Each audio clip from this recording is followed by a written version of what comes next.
ဖိုးတဲတန်ဖြစ်နေလို့အမြန်လာပါဆိုလို့သာလာခဲ့ရတာခွင့်ရမရအလုပ်ပရက်ကလည်းတရက်ထဲမှာအချိန်လူပြီးတော့ပြေးလာခဲ့ရတယ်လေအလုပ်ပရက်ကတနင်္ဂနွေနေ့တရက်ထဲဖြစ်လို့စနေနေ့ညနေအလုပ်ပြီးတာနဲ့ည8 နာရီကားစီးပြီးတော့လိုက်လာခဲ့တယ်အဖိုးစီရောက်တော့တနင်္ဂနွေနေ့မနက်အစောပိုင်းဖြစ်တယ်အဖိုးကသူ့ချစ်တဲ့မြေကျွန်တော်ကိုမြင်လို့နည်းနည်းသက်သာသွားတယ်လေအဖိုးကတော့သူ့စီကိုအကြာကြီးလာတယ်လို့ထင်နေပေမဲ့ကျွန်တော်ကဒီညကားနဲ့ပြန်ဖို့လက်မှတ်ကဖြတ်ပြီးသားမပြန်လို့ကလည်းမဖြစ်အလုံးမှာကျွန်တော်မရှိလို့မဖြစ်ဘူးလေအလုံးမှာတာဝန်ယူထားတဲ့အပိုင်းကလည်းအရွှေးကြီးတယ်လို့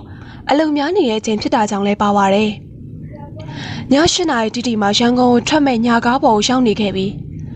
စနေနေ့အလုပ်ပြီးရကောင်းကောင်းမနာရပဲနဲ့ခရီးပန်းနေရကြောင်းကားပေါ်ရောက်တာနဲ့ထိုင်ကုန်နဲ့ဖင်နေထိလိုက်တာနဲ့ကျွန်တော်အိပ်ပျော်သွားတယ်လေ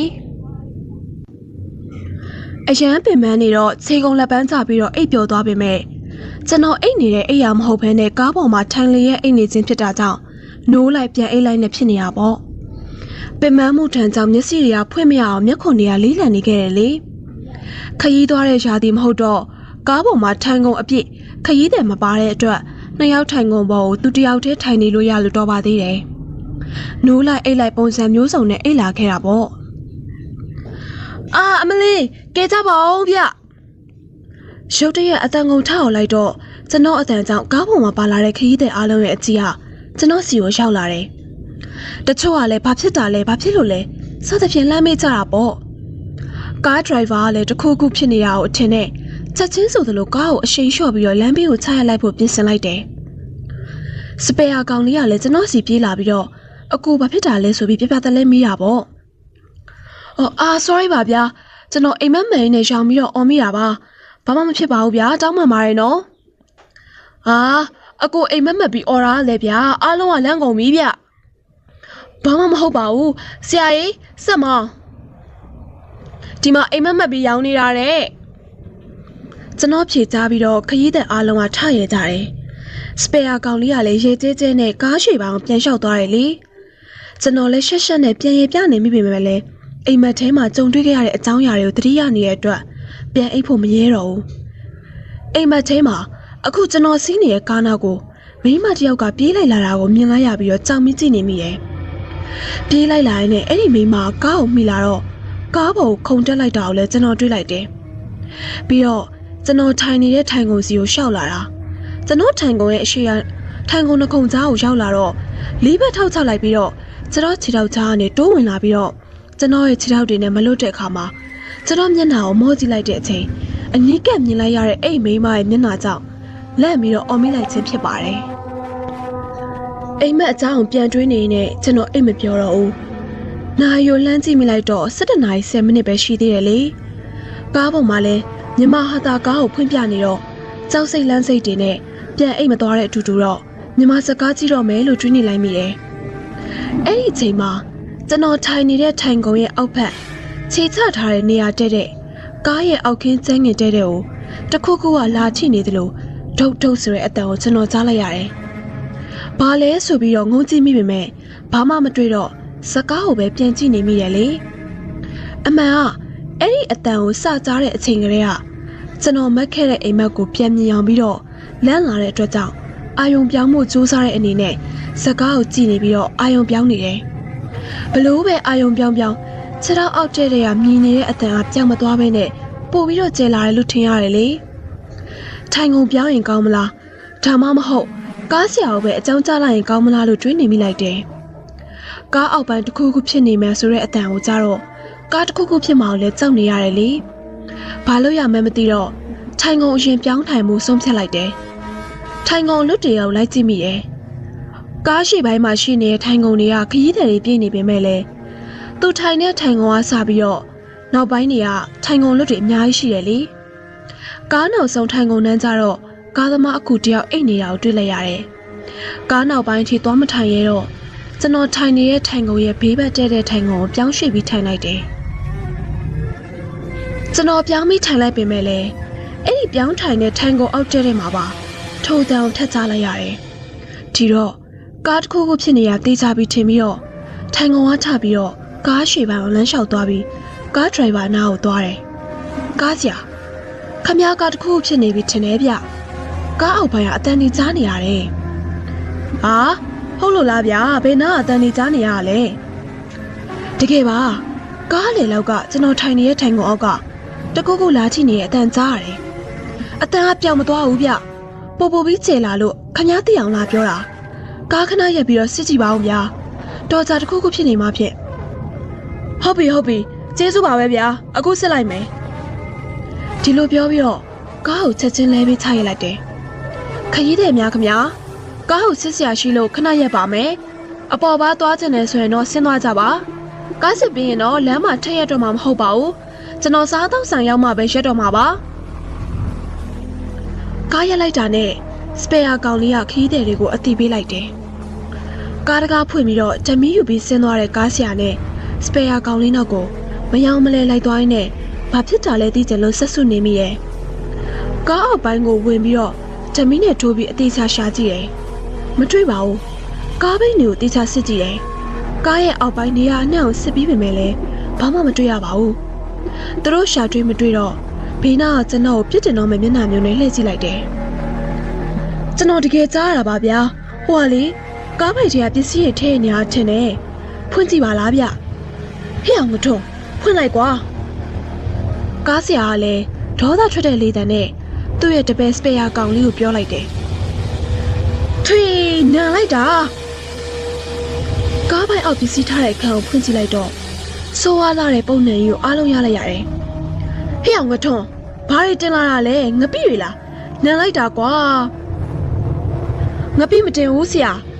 ဒီနေ့လေအနမ်းထွက်ဆရာပစ္စည်းဘာမှမတင်လာတာဟုတ်မှလည်းလုတ်ပါငထွန်းရမင်းကအနံ့သာမထွက်ဘူးပြောနေတာအခုဒီအနံ့ကဘယ်ရလာလဲနန်းစော်နေတာပဲကျွန်တော်လည်းမသိတော့ဘူးဆရာတော်သေးတယ်အနံ့ကကားပေါ်ထိမရောက်လို့မဟုတ်ရင်ကားဆက်မောင်းလို့ရမှာတော့မဟုတ်တော့ဘူးတေချာရှာကြည့်စမ်းပါကွာဘာတွေမောက်နေလဲဆိုတာ哦အနံ့ကနန်းစော်နေတာပဲပြောဆူဆူနဲ့ကားဆရာသူကိုယ်တိုင်ဓမီနဲ့ထိုးရှာတယ်ကားပိုက်ထဲမှာပစ္စည်းတွေပြည့်နေတော့ဘယ်အရာမှောက်နေလဲဆိုတာကိုသေချာမတွေ့ရဘူးလေပစ္စည်းအပြည့်တင်ထားတာဖြစ်တော့တစ်ခုချင်းထုတ်ပြီးရှာဖို့ဆိုတာလည်းမဖြစ်နိုင်ဘူးတော်ပြီထားလိုက်တော့ငထုံးခရီးသည်တွေကိုကားပေါ်တခန်းလိုက်တော့ရန်ကုန်ရောက်မှသာရှာတော့တော်ကြကားရောက်တာနောက်ကျနေလို့ဂိမ်းမှုနဲ့စကားပြောနေရအောင်မယ်ခရီးသည်တွေအားလုံးပြန်တက်ခိုင်းပြီးတော့ကားကိုမောင်းပြီးထွက်လာခဲ့တယ်ကျွန်တော်လည်းကိုယ့်နေရာကိုပြန်ထိုင်နေလိုက်လာခဲ့တယ်လေအိတ်ချင်စိတ်ကလည်းမရှိတော့စကားကိုပဲကြည့်နေမိတယ်။ကားပြန်ထွက်ပြီး9မိနစ်လောက်ကြာမယ်ထင်တယ်။ကျွန်တော်ရဲ့ခြေထောက်အောက်ကနေအတန်နေပြန်ကြားလာရတယ်။ကြောချမ်းပြီးတော့ကြက်သိမ်းမွေးညင်းနေထားလာတော့စက်မထိုင်ရဲပဲနဲ့ကားဆရာရဲ့နောက်မှာလွတ်နေတဲ့ထိုင်ကုန်စီကိုပြောင်းထိုင်ဖို့ကူညီတောင်းလိုက်တယ်။ညီလေးအတန်နေထွက်နေပြန်ပြီ။အကိုကြောက်လို့ဒီမှာပြောင်းထိုင်ပြစေနော်။စပယ်ယာကောင်လေးကိုပြောပြီးတော့ခွင့်တောင်းလိုက်တယ်။ရပါတယ်ကိုထိုင်နော်။စပယ်ယာကောင်လေးကကျွန်တော်နားမှာထိုင်ပြီးတော့အကိုအစောပိုင်းကအိမ်မက်မပြီးထောက်ရတာလေအဲ့ဒါဘာမှမလို့လဲဗျကျွန်တော်ကိုလည်းပြောပြပါလားငကိုရဲကမူမမှန်နဲ့ဒီကားကြောင့်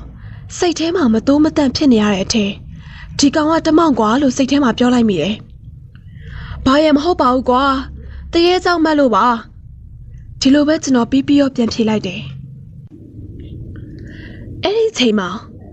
အမလီကေးကြပါဦးရှင်ကျမရဲ့ခြေထောက်ကိုလာကိုင်းနေတော့အဲ့ဒီတန်ကိုကြားလိုက်ရတော့ခရီးသည်အားလုံးက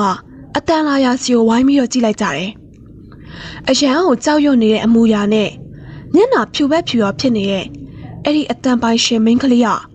သူ့ခြေထောက်ကိုထိုင်ကုန်ပေါ်ကိုတင်ပြီးတော့စောင်းကြောင်ထိုင်ပြီးငိုနေတယ်လေနဘေးကလူတွေကလည်းဘာဖြစ်လဲဝိုင်းပြီးတော့တော်တော်နဲ့မဖြေနိုင်ဖြစ်နေတော့ရှည်တွေတိုက်ပြီးတော့အကြောက်ပြေစီဖို့ဝိုင်းပြောမှသူ့အိပ်ပျော်နေတော့သူ့ခြေထောက်ကိုလက်အေးကြီးနဲ့တယောက်ကလာကိုင်းနေလို့ပြောတဲ့အခါအားလုံးကလန့်ကုန်ကြတယ်ထိုင်ကုန်နေအောက်ကိုလည်းဓမီရည်နဲ့ထိုးပြီးရှာပေမဲ့ဘာမှမတွေ့ဘူးပေါ့ဒီလိုဖြစ်လာတော့ခရီးသည်တွေရောကားဆရာပါသူတို့ကားကပုံမှန်မဟုတ်တာကိုရှင်းမိလာတယ်ကားဆရာချက်ချင်းဆိုသလိုပြနေတဲ့မြမကားအစားပရိတ်ခွေကိုပြောင်းပြီးတော့ဖွင့်လိုက်တယ်လေပရိတ်တရားခွေပြောင်းဖွင့်ုံပဲရှိသေးတယ်အပုံးနှံရကားပေါ်မှာရှိတဲ့လူအလုံးကရလိုက်တယ်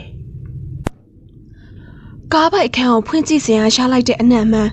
ကျွန်တော်ချက်ချင်းသိလိုက်တယ် ကျွန်တော်လိုပဲတတိထားသွားမိရထင်တယ်စပယ်ယာကောင်လေးရဲ့မျက်နှာပြက်နေတာကိုတွေ့လိုက်ရတယ်ဒီလိုဆိုးဝါးလုံးနဲ့အပုံနိုင်ကြောင့်ခရီးသည်အားလုံးကတယောက်တစ်ပေါက်ပြောဆိုပြီးတော့ပြို့တက်လာတဲ့အတန်တွေကိုကြားလိုက်ရတယ်ငထွန်း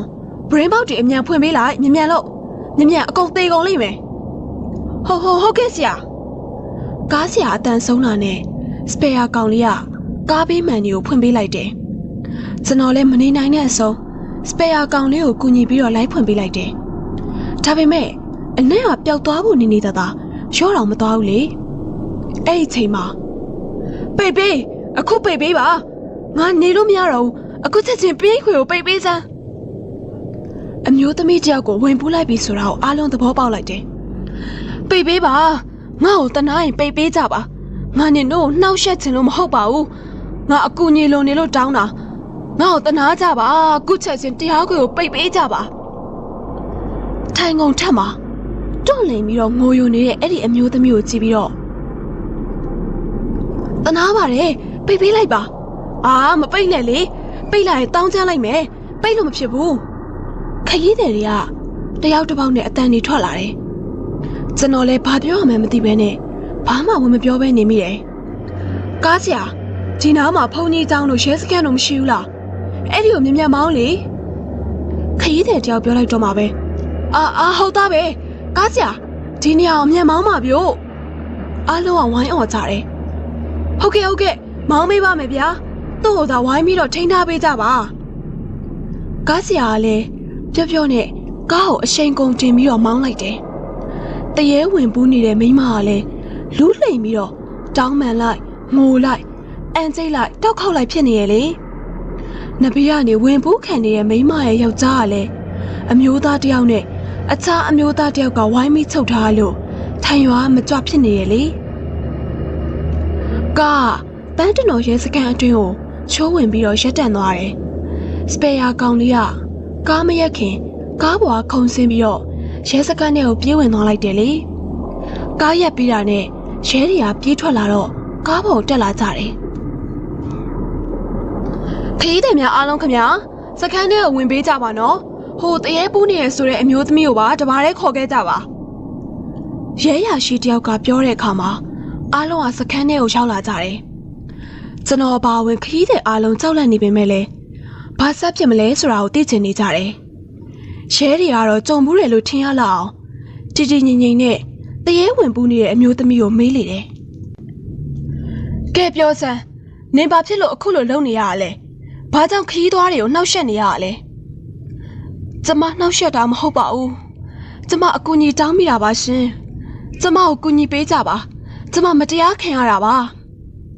အေးကောင်းပြီဒါဆိုရင်ဘာဖြစ်တာလဲဆိုတာကိုငါ့ကိုသိချပြောပြရုပ်တော့မလုံးနဲ့နော်မလုံးပါဘူးရှင်ကျမကိုသူတို့ကတက်ပြီးတော့ကားပေါ်ကိုတင်ပေးလိုက်ကြလို့ပါဟေးဘလို့ဖြစ်လို့ကားပေါ်မှာလူသိအလောင်းကြီးပါလာတယ်ဟဲ့ဘလို့ဖြစ်ကြတာလဲခရီးသည်တွေထံမှာအတန်တွေကဆူညံကုန်တယ်အားလုံးပဲတိတ်နေပေးကြပါခင်ဗျာဒီမှာသူပြောတာဘာမှမကြားရတော့ဘူးကျေးဇူးပြုပြီးတော့တိတ်လေးနေပေးကြပါစကမ်းမှုပြောမှအားလုံးကတိတ်သွားကြတယ်တိတ်ချပြောစမ်းနင့်ကိုဘသူကတတ်ပြီးတော့ဘလို့လောက်ကားပေါ်တင်ပေးလိုက်တာလဲပြီးတော့ဗမာတတ်တာလဲအစားဆုံးပြောပြဟမ်ကျမကိုတတ်တဲ့သူတွေကိုတော့မသိပါဘူးကျမကိုတတ်တာကြံကင်းမျိုးကတဲခိုကန်တစ်ခုမှာပါတက်ပြီးတော့88ထဲကိုထည့်ပြီးတော့ဒီကားပေါ်ကိုတင်ပေးလိုက်တာပါကျမကိုတတ်တာကျမပေးစရာရှိတဲ့ပတ်စံနေချောင်းလိုပဲထင်ပါတယ်ရဲဘော်တို့ကားပေါ်သွားရှာကြစမ်းဘယ်အိတ်လဲဆိုတာနေမလိုက်ခဲ့ဒီလိုဆိုပြီးတော့ရဲဘော်တွေနဲ့အတူကားဆရာစပယ်ယာကောင်လေးနဲ့တရေပူးခံရတဲ့မိန်းကလေးဖြစ်သူပါခေါ်သွားပြီးတော့ကားပေါ်မှာသွားရှာတယ်အဲ့တဲ့အိတ်ကိုစခန်းထဲကိုမလာကြတာကိုကျွန်တော်တွေ့လိုက်တယ်ဒီအိတ်ကိုဖွင့်လိုက်ဟုတ်ကဲ့ဆရာအိတ်ကိုဖွင့်ကြည့်လိုက်တော့ဓာတ်တန်ရလို့ထင်ရတဲ့ဝမ်ဘိုက်ပေါ်ကထန်ရတွေနဲ့ခွေခောက်ပြီးတော့အိတ်ထဲထည့်ထားတဲ့အမျိုးသမီးအလောင်းတစ်လောင်းကိုတွေ့လိုက်ရတယ်စပယ်ယာကောင်လေးနဲ့ကားဆရာကိုစစ်ဆေးလိုက်တော့သူတို့ကကြံငင်းမြို့အထက်မှာလူနှစ်ယောက်ကတားပြီးတော့ဒီထုတ်ကိုရန်ကုန်ပို့ပေးပါလို့မှားလိုက်တဲ့အတွက်ဒီထုတ်ကိုတင်လာတာလို့ဆိုတယ်အဲ့ဒီလူတွေကတော့ကားနဲ့မလိုက်လာကြဘူးပေါ့ အထောက်ကြီးပဲတင်ပြီးတော့ရန်ကုန်ကိတ်ရောက်ရင်မြင့်အောင်ဆိုရဲသူလာထုတ်လုပ်မယ်လို့ဖြစ်တဲ့အတွက်အဲ့ဒီမြင့်အောင်ဆိုရဲသူထုတ်တင်ကတန်စာကြီးတွေပေးမယ်ဖြစ်ကြောင်းလည်းသိလိုက်ရတယ်ခရီးတဲ့ထဲမှာလည်းမြင့်အောင်ပါလားဆိုပြီးတော့မတင်ကားလို့စစ်ဆေးပေမဲ့မြင့်အောင်မပါလာတာကိုသိလိုက်ရတယ်ရဲရာရှိတွေကလည်းချက်ချင်းဆိုသလိုကြံငင်းရဲစခန်းရန်ကုန်မှာရှိတဲ့တပ်ဆိုင်ရာရဲစခန်းကိုအကြောင်းကြားလိုက်တယ်တရားခံကိုဖော်ထုတ်ဖို့ကြိုးပမ်းတယ်လေတရားခံဘက်ကမရိပ်မိစေဖို့ကားကိုရန်ကုန်ကိုအချိန်မီပြန်ရောက်ဖို့ခရီးသည်တို့ပြန်တက်ခိုင်းလိုက်တယ်ရဲတွေပါလူဝဲလဲပြီးတော့လိုက်လာခဲ့တယ်လေခရီးသည်တွေကအမျိုးသမီးကဝင်ပူးနေတဲ့တေသူရဲ့ဝိညာဉ်ကိုပြန်ထွက်ဖို့အမိန်ပေးပြီးတဲ့နောက်မှာအမှုကွင်းဆက်ကိုလိုက်ဖို့အတွက်အလောင်းကိုပါတပါးတဲ့ကားပေါ်တင်ပြီးတော့ဟန်မပြတ်နဲ့မောင်းလာခဲ့လိုက်တယ်အလောင်းကောင်နဲ့အတူရန်ကုန်ထိကားတစ်စီးတည်းစီးလာရတယ်လေလူသေးလောင်းရင်ကားပေါ်မှာပါလာတာကိုမသိခင်ကပြဿနာမရှိပေမဲ့အခုတိတိနဲ့ခရီးသွားနေရတော့ခရီးတဲ့အားလုံးကကြောက်လန့်နေကြတယ်ဒါပေမဲ့လမ်းတစ်လျှောက်သေးသူအမျိုးသမီးကတော့ထပ်မံနှောက်ယှက်ခြင်းတွေတော့မပြုတော့ပါဘူးရန်ကုန်ကိုပုံမှန်အချိန်ရောက်ဖို့တွက်ချက်ပြီးမောင်းနေခဲ့တဲ့အတွက်ကားဆက်ရောက်တဲ့အချိန်ကရန်ကုန်ကိုစိုက်တယ်လေအခန်းတင်မှာပဲရန်ကုန်ဂိတ်မှာအဲ့ဒီအလောင်းထည့်ထားတဲ့အထုပ်ကိုလာရောက်ထုတ်ယူတဲ့မြင့်အောင်ဆိုတဲ့သူကိုလက်ရဖမ်းဆီးမိတဲ့အတွက်အမှုကွင်းဆက်ကပေါ်လာတော့တယ်တရားခံကိုချက်ချင်းမိတဲ့အတွက်ခရီးသည်တွေကိုပြန်ခွင့်ပြုလိုက်တယ်နေရလိပ်စာဖုန်းနံပါတ်ကအစအတိအကျပေးခဲ့လိုက်ရတာပေါ့ရန်ကုန်ပြန်ရောက်ပြီးတဲ့နောက်မှာတော့ကျွန်တော်လည်းအလုပ်ပြန်ဝင်ပြီးတော့ပုံမှန်အလုပ်လုပ်နေခဲ့တယ်မှုခင်းချာနဲ့ထွက်တိုင်းအဲ့ဒီသတင်းပါလာမလားလို့စိတ်ထင်နေကျွန်တော်ဝယ်ဖတ်မိနေတယ်ဒီကိစ္စ3ပတ်မြောက်ထွက်တော့မှုခင်းသတင်းချာနယ်ထဲမှာအဲ့ဒီသတင်းပါလာခဲ့တယ်လေလူသက်တရားခံတွေကိုလည်းကြံငင်းမြို့မှာဖမ်းမိခဲ့တယ်လို့ဆိုတယ်အဲ့ဒီသူတွေကရန်ကုန်လှိုင်သာယာမှာနေတဲ့ကျေးစားလူသက်သမားတွေလို့သိရှိရတယ်သူတို့ကိုစေခိုင်းတဲ့သူကတော့ရန်ကုန်မှာနာမည်ကြီးနှလုံးထီတိုင်ချုပ်ကနေသိလိုက်ရတယ်အသက်ခံရတဲ့အမျိုးသမီးကအဲ့ဒီနှလုံးထိုင်ချုပ်စီကနေလက်ခွဲတိုင်ဖြစ်ပြီးတော့အဲ့ဒီအမျိုးသမီးထံကနေပေါက်တယ်လို့ဆိုပြီးတော့ငွေသိန်း300ကျော်လိမ်လည်ထုတ်ယူပြီးတော့ထွက်ပြေးတိမ်းရှောင်နေရလေဒီအတွက်လူငားပြီးတော့တက်ခိုင်းလိုက်တာဖြစ်ကြောင်းဖော်ပြထားတယ်